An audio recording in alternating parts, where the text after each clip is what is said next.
The next challenge here is alter column with data. Let's see what's the question here. As we have the data in dim product 2, here at dim product 3 table, after previous challenge, now we need to convert the color column data type to integer.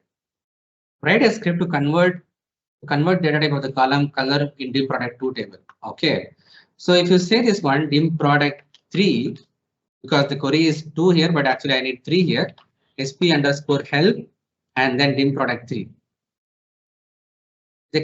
The color column which is showing up here is actually n varchar 30.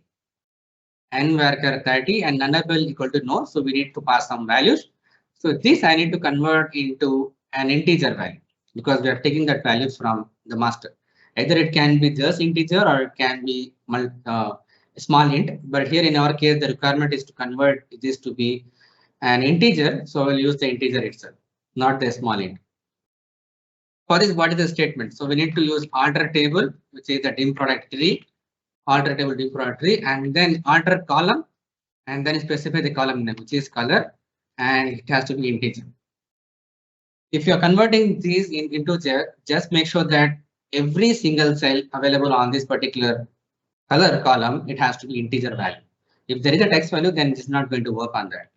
So alter table dim product 3, alter column color equal to int, and it's completed successfully here.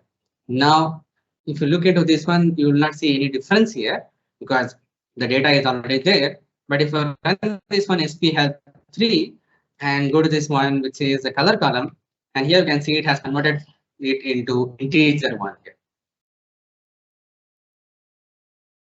Right, good. And it's also added a null value equal to yes, but actually I need to avoid that. So in order to avoid that, we can also use here not null. So I'm again altering this same column with this value. It is completed successfully. If I run this again, sp help 3, now you should see the color column not null to be no here. Yeah, that's correct. So nullable is no, which means we need to pass the value here. So if you are changing the data type, also make sure that you are adopting the nullable also inside to your statement here. That's amazing. Thank you so much for watching this till the end. And if you like this video, just hit the big thumbs up button. If you are new to this channel or if you haven't subscribed yet, just hit the subscribe button and also press the bell icon to get the latest notifications.